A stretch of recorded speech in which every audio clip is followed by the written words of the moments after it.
Hello everyone, welcome to RB classes. मैं भारती गौतम एक बार फिर आपका स्वागत करती हूँ आज के एक बहुत ही इंटरेस्टिंग वीडियो लेक्चर में। आज हम लोग डिस्कस करने वाले हैं मैन्युफैक्चरिंग इंडस्ट्री का एक बहुत ही इम्पॉर्टेंट टॉपिक जो कि है हम लोगों का कॉटन बेस्ड इंडस्ट्रीज़।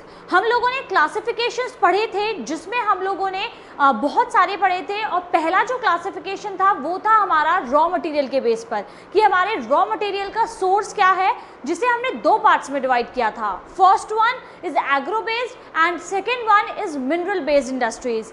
तो हम लोगों ने एग्रो बेस्ड इंडस्ट्री में टेक्सटाइल के बारे में जाना था प्रीवियस वीडियो में।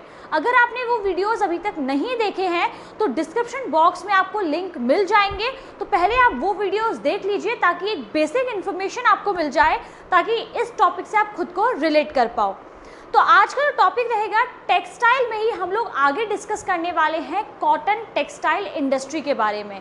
एक बहुत ही बड़ी इंडस्ट्री हमारे देश की जो हमारी इकोनॉमी में भी बहुत ज़्यादा शेयर रखती है और बहुत ही इम्पॉर्टेंट इंडस्ट्रीज़ हैं। टेक्सटाइल की इन्फॉर्मेशन मैं आपको ऑलरेडी दे चुकी हूँ। ये इंडस्ट्री वो इंडस्ट्रीज़ है जो पूरी तरीके से सेल्फ सफिशिएंट है। यहाँ पर किसी भी तरीके की टेक्नोलॉजी के लिए हमें किसी दूसरे देश पर निर्भर नहीं रहना पड़ता है। हमारे पास इनफ टेक्नोलॉजी है काम करने के लिए, लेकिन अपार्ट फ्रॉम दिस हमारे पास कुछ चैलेंजेस भी हैं। तो वो सारी चीज़ें कॉटन इंडस्ट्री में आज हम लोग डिस्कस करने वाले हैं। सो लास्ट तक बने रहिएगा क्योंकि टॉपिक बहुत ही ज़रूरी है। देखिए, कॉटन टेक्सटाइल मिल्स जो है वो हमारे यहाँ आज से काम नहीं कर रही हैं, या फिर ये नहीं है कि 10 साल पहले ही हमारे यहाँ काम करना इन्हें शुरू करा है। ये इंडस्ट्रीज़ हमारे यहाँ बहुत पुरानी इंडस्ट्रीज़ हैं। इस इंडस्ट्री में बहुत सारे लोग जो है वर्किंग हैं, बहुत सारे लोग एंगेज हैं, एम्प्लॉयड हैं, और आज से नहीं बहुत टाइम पहले से हैं। क्यों? क्योंकि हमारी ये जो कॉटन इंडस्ट्रीज़ हैं ये एंशिएंट इंडिया में, यानी कि जो पहले का भारत था, वहाँ पर ये सारा काम जो है वो पूरी तरीके से हाथ से होता था। चाहे वो स्पिनिंग हो चाहे वीविंग हो, पूरा काम हाथ से किया जाता था। Hand spinning and hand weaving का जो ट्रेडिशन था वो हमारे यहाँ फॉलो किया जाता था। लेकिन टाइम चेंज होता है, ऑब्वियस सी बात है। हमारे यहाँ पर फर्स्ट टेक्सटाइल मिल सेटअप हुई 1854 मुंबई में। Cotton textile mill first India में सक्सेसफुली कहाँ पर इस्टेब्लिश हुई थी, ये क्वेश्चन डायरेक्टली आपसे बन सकता है। सो आंसर है 1854 में मुंबई में। आप लोगों ने हिस्ट्री में पढ़ा होगा द एज ऑफ इंडस्ट्रियलाइजेशन में कि वहाँ पर इस तरीके के पावर लूम जो है वो सेटअप हो रहे थे। उसी तरीके से हमारे यहाँ पर भी उस टाइम पर ब्रिटिशर्स थे, तो इस तरह की टेक्नोलॉजी इंडिया में आना स्वाभाविक था। तो इंडिया में भी इस तरह की टेक्नोलॉजी आई। पावर लूम्स को जो है कहाँ लाया गया? इंडिया में लाया गया, इन टेक्सटाइल मिल्स में। और जो है हमारी हैंडलूम जो ट्रेडिशन था, हैंड वीविंग का जो ट्रेडिशन था, उसको जो है रिप्लेस कर दिया गया पावर लूम से। मतलब आए तो आए, मतलब ब्रिटिशर्स आए, टेक्नोलॉजी लेके आए, अच्छी बात है, लेकिन जो हमारा ट्रेडिशनल जो वीविंग का काम था, जो स्पिनिंग का काम था, वो बहुत बुरी तरीके से इससे इफेक्ट हुआ। पावर लूम्स आए तो एक तरीके से यहाँ पर अगर आप देखोगे तो यहाँ पर मैन मेड क्लोथ और जो हमारा मिल मेड क्लोथ थे, जो मिल मेड क्लोथ थे, इनके बीच में जो है एक तरीके से कंपटीशन हो गया। क्या हो गया? एक तरीके से कंपटीशन हो गया। जहां हैंड स्पिनिंग, हैंड वीविंग का काम हो रहा था, वहीं ब्रिटिश से आने वाले कपड़े जो कि मिल मेड थे, और दूसरी तरफ हमारे इंडिया में भी इस तरह की इंडस्ट्रीज अब लगने लगी थी, तो वहाँ पर भी काम जो है वो पूरी तरीके से पावर लूम से हो रहा था। तो एक तरीके से दोनों के बीच में कंपटीशन हो गया था, जिससे हमारा जो ट्रेडिशनल कल्चर था वीविंग और स्पिनिंग का, वो काफ़ी ज़्यादा नीचे जाने लगा। वो जो है काफ़ी ज़्यादा डिक्लाइन होने लगा और लोगों की जो डिमांड थी उसमें वो भी कम होने लगी। ठीक है, तो दूसरी चीज़ क्या है हमारे यहाँ पर? अगर मैं खादी की बात करूँ, क्या खादी हैंडलूम, खादी का जो काम है वो आज भी हाथ से ही किया जाता है। इसके लिए मशीन्स का इस्तेमाल नहीं होता, इसलिए खादी की जो प्राइस है, जो कॉस्टिंग रहती है, वो काफ़ी ज़्यादा रहती है। लेकिन खादी बिल्कुल प्योर रहता है और आज भी जो है कॉटेज इंडस्ट्री में बहुत ज़्यादा एम्प्लॉयमेंट देता है। जो छोटी कॉटेज इंडस्ट्रीज़ होती है उनको बहुत ज़्यादा सपोर्ट मिलता है इस खादी हैंडलूम से, क्योंकि यहाँ पर सारा काम आज भी हाथ से किया जाता है, किसी तरह के पावर लूम्स का इस्तेमाल नहीं होता है। हमारे यहाँ पर जो कॉटन गुड्स का एक्सपोर्ट है, हमारे यहाँ से कॉटन गुड्स काफ़ी ज़्यादा एक्सपोर्ट होते हैं, और ये जो कॉटन गुड्स है ये एक्सपोर्ट कहाँ होते हैं? ये जापान है, यूके है, US, Russia, France, Nepal and Singapore. इसके अलावा बहुत सारी और भी कंट्रीज़ हैं जहाँ पर हम लोग अपने कॉटन गुड्स को एक्सपोर्ट करते हैं, लेकिन मैंने कुछ मेन कंट्रीज़ आपको बताई हैं। तो अगर आपसे कोई शॉर्ट नोट पूछे कॉटन इंडस्ट्री के बारे में तो आप ये सारे पॉइंट्स जो है वहाँ पर बहुत अच्छे से लिख सकते हो। चलिए, अब बगल में एक मैप लटका हुआ है, इस मैप को भी हम लोग देख लेते हैं कि ये मैप आखिर हमसे क्या बोल रहा है। देखिए, मैं आपको अब कुछ चीज़ बताने वाली हूँ क्योंकि आप लोगों से मैप में आपका 3 नंबर का मैप आएगा, है ना, 3 नंबर का, जिसमें से 1 या 2 नंबर हिस्ट्री के रहेंगे और इसी तरीके से 1 या 2 नंबर किसके रहेंगे, ज्योग्राफी के रहेंगे। 1 या तो हिस्ट्री का आ सकता है, 2 ज्योग्राफी के, या फिर 2 हिस्ट्री का 1 ज्योग्राफी का, तो इन दोनों में से कुछ भी रह सकता है। ठीक है, तो यहाँ पर जो है आप लोगों से कॉटन टेक्सटाइल के बारे में मैप में पूछा जा सकता है कि कॉटन टेक्सटाइल, आपको कोई स्पॉट दे दिया, बताइए यहाँ पर कौन सी जगह है कॉटन टेक्सटाइल की। ठीक है, तो आपको उसे लोकेट करना पड़ सकता है। तो यहाँ पर अगर आप देखोगे, ध्यान दोगे, मैं आपको पहले डोनेट बता देती हूँ कि कौन सा सिंबल क्या डोनेट कर रहा है। तो ये जो ब्लैक डॉट है ये कॉटन टेक्सटाइल को डोनेट कर रहा है, ये रेड डायमंड वुलन टेक्सटाइल को, एंड ये जो स्क्वायर है ये है सिल्क टेक्सटाइल का। ठीक है, अगर आप लोग ध्यान दोगे तो हमारे पास जो कॉटन टेक्सटाइल मिल्स है, जो कॉटन टेक्सटाइल इंडस्ट्री है, वो गुजरात और महाराष्ट्र वाले एरिया में कुछ ज़्यादा लोकेट है, कुछ ज़्यादा कंसंट्रेटेड है इस एरिया में। एमपी में भी कुछ इंडस्ट्रीज़ हैं, 3-4 इंडस्ट्री, ऐसी बात नहीं है, यूपी में भी कुछ इंडस्ट्रीज़ दे के रखी हुई हैं, लेकिन जो मोस्टली कंसंट्रेटेड इंडस्ट्रीज़ है, जो ज़्यादा है ये इंडस्ट्रीज़, वो एरिया महाराष्ट्र और गुजरात वाला एरिया है। अब हम इन्हीं रीजंस के बारे में बात करने वाले हैं कि ऐसे क्या रीज़न है कि कॉटन टेक्सटाइल इंडस्ट्री जो है वो इस रीजन में, इस एरिया में लोकेटेड है। तो आपसे पूछ सकते हैं कि इसके क्या रीज़न है, तो वो आपको रीज़न पता होने चाहिए। कोई भी इंडस्ट्री एक पर्टिकुलर एरिया में क्यों है, वहाँ पर इस तरीके की इंडस्ट्रीज क्यों लगाई जा रही हैं, इसके रीज़न आपसे आपके एग्ज़ाम में पूछे जा सकते हैं। तो आपके पास एक फैक्टफुल और एक अच्छा आंसर होना चाहिए। ठीक है, चलिए बात कर लेते हैं हम इसके बारे में। अब देखिए, जो कॉटन टेक्सटाइल इंडस्ट्री, जैसा कि मैंने आपको बताया, ये पूरी तरीके से कंसंट्रेटेड है कहाँ पर, गुजरात और महाराष्ट्र की जो कॉटन ग्रोइंग बेल्ट है वहाँ पर। अब इनके रीजंस हम लोग देख लेते हैं कि what the reason behind it. तो यहाँ पर है सबसे पहला reason, availability of raw material. जैसा कि मैंने आपको कहा था कि कोई भी इंडस्ट्रियल लोकेशन हमें डिसाइड करनी होती है तो उसके लिए फैक्टर्स सब जगह सेम है, फैक्टर सभी जगह सेम होंगे, बस प्रोडक्ट बदलेगा। हमें कॉटन टेक्सटाइल में किसकी ज़रूरत है, रॉ मटेरियल कॉटन की। जूट में किसकी ज़रूरत पड़ेगी, जूट की पड़ेगी। शुगर में किसकी पड़ेगी, शुगर केन की पड़ेगी। तो हर जगह रॉ मटेरियल की हमें हर इंडस्ट्री में ज़रूरत पड़ेगी। प्रोडक्ट बदलेगा लेकिन जो इन्फ्लुएंस करने वाले फैक्टर हैं वो सभी जगह सेम रहने वाले हैं। तो थोड़ा दिमाग लगा के अगर आंसर करेंगे तो हम बहुत ही अच्छे से कुछ बेसिक चीज़ों को याद रख के हर इंडस्ट्री में उस आंसर को यूज़ कर सकते हैं। ठीक है, तो पहला है अवेलेबिलिटी ऑफ रॉ मटेरियल। अगर हम लोग कॉटन टेक्सटाइल मिल लगा रहे हैं तो ऑब्वियस सी बात है कि हमें कॉटन यानी कि जो रॉ मटेरियल है उसकी ज़रूरत पड़ेगी। तो हम ऐसी जगह पे इंडस्ट्री लगाना प्रेफर करेंगे जहां पर हमें ये कॉटन ईजिली अवेलेबल हो। तो महाराष्ट्र गुजरात वाला जो एरिया है वहाँ पर ब्लैक सॉइल काफ़ी मिलती है और ब्लैक सॉइल फेमस है किसके लिए, कॉटन कल्टिवेशन के लिए। तो वहाँ पर काफ़ी अच्छी कॉटन कल्टीवेट होती है और इंडस्ट्रीज़ को ईजिली रॉ मटेरियल मिल जाता है। दूसरी चीज़, वहाँ पर जो क्लाइमेट कंडीशन है, क्लाइमेटिक कंडीशन है, वो भी पूरी तरीके से कॉटन कल्टीवेशन के लिए सूटेबल है। इसी वजह से ब्लैक सॉइल है, इसके अलावा क्लाइमेटिक कंडीशन है, ये सारी कंडीशन महाराष्ट्र गुजरात एरिया में काफ़ी ज़्यादा सूटेबल है। दैट्स वाई वहाँ पर इंडस्ट्रीज़ को लगाना प्रेफर किया जाता है जो हमारी कॉटन टेक्सटाइल मिल्स हैं। नेक्स्ट जो रीज़न है वो है हमारा मार्केट।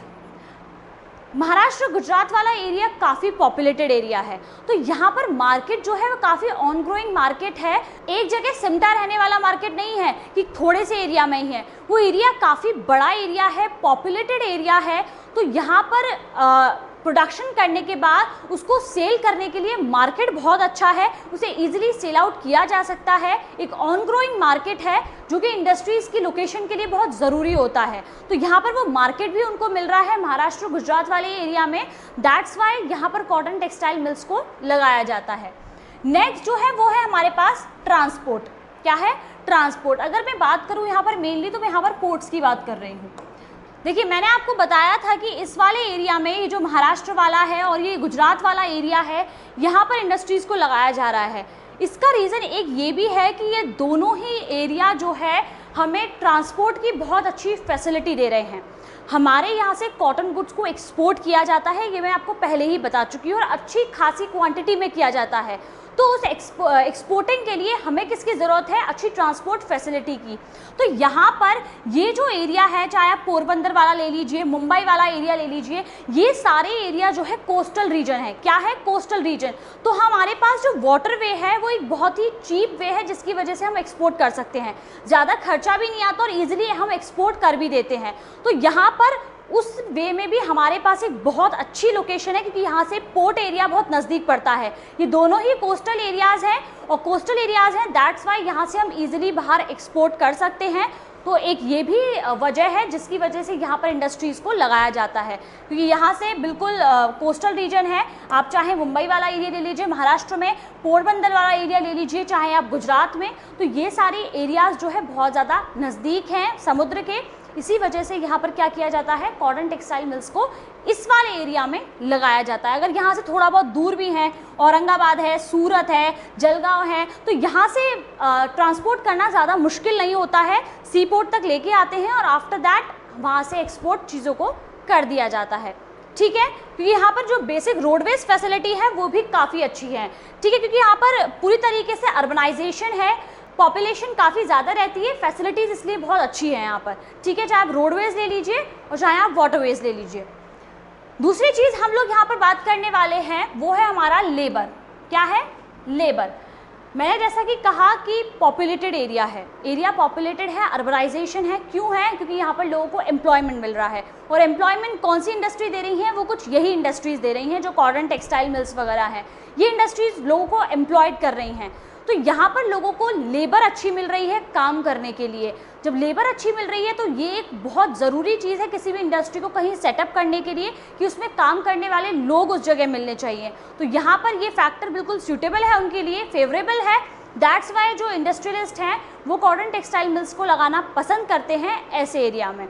ठीक है, तो आई होप आपको ये सारे जो हमारे रीज़न है वो समझ में आ गए हों कि किसी लिए हम लोग एक पर्टिकुलर एरिया में, महाराष्ट्र गुजरात जो कॉटन ग्रोइंग बेल्ट है, वहाँ पर इंडस्ट्रीज़ को क्यों लगा रहे हैं।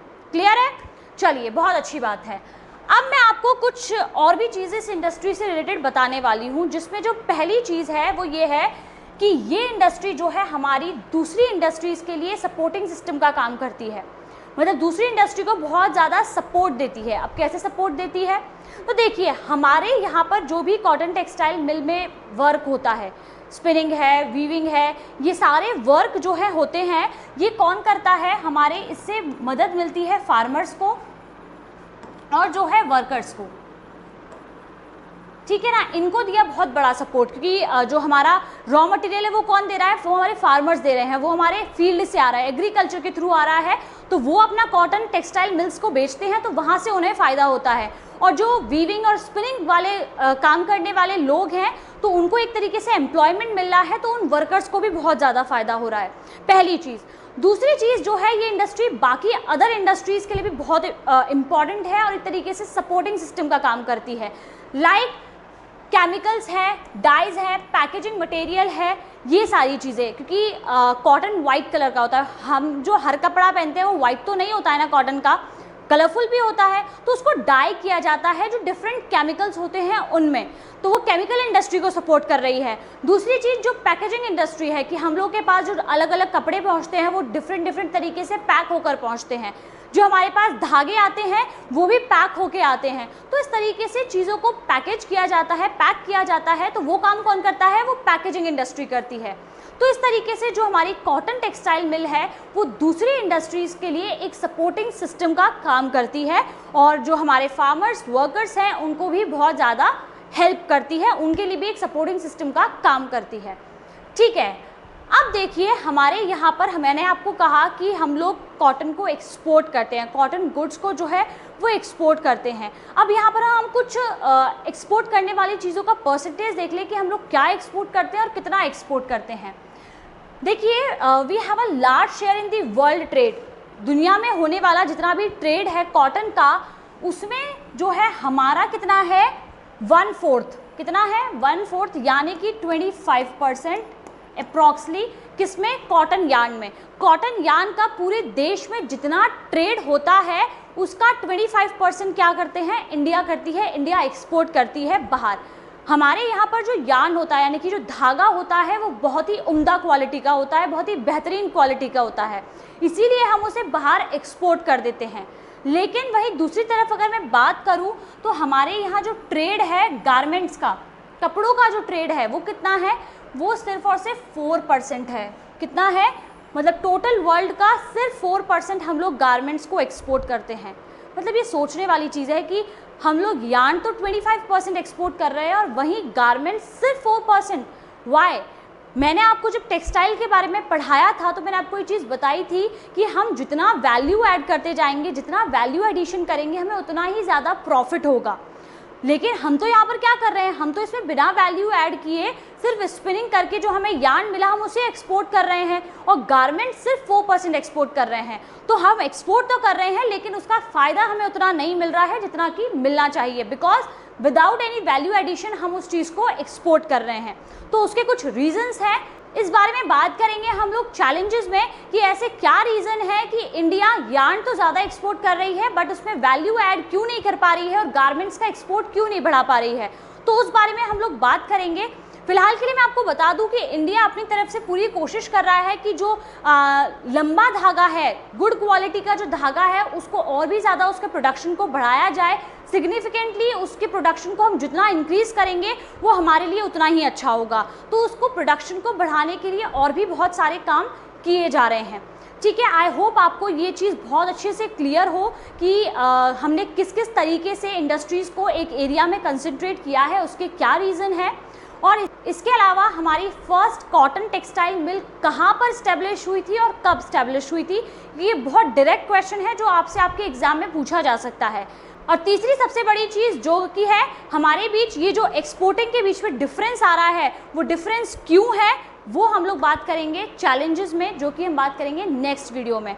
आई होप आप लोग को आज का वीडियो बहुत पसंद आया हो, कुछ नॉलेजेबल जानने को मिला हो। अगर मिला है तो प्लीज़ वीडियो को लाइक ज़रूर कीजिएगा एंड जो ये रेड कलर का बटन है उसे सब्सक्राइब ज़रूर कीजिएगा ताकि आपको हर वीडियो का नोटिफिकेशन मिलता रहे। अब मेरे पास आप लोगों के लिए एक बहुत ही इम्पॉर्टेंट अनाउंसमेंट है जो कि है अनअकैडमी का एक बहुत ही अमेजिंग ऑफर। फ्रेंड्स, अनअकैडमी के जो सब्सक्रिप्शन प्राइजेस हैं वो जल्दी ही रेज होने वाले हैं, तो आपके पास एक बहुत ही अच्छा मौका है अनलॉक 20। आपको अनअकैडमी के हर सब्सक्रिप्शन पर 20% ऑफ मिल रहा है डायरेक्टली। जल्दी से जाइए, चेकआउट दिस ऑफर, क्योंकि ज़्यादा टाइम नहीं है। कल से ये ऑफर स्टार्ट हुआ है और 16 मार्च तक चलेगा।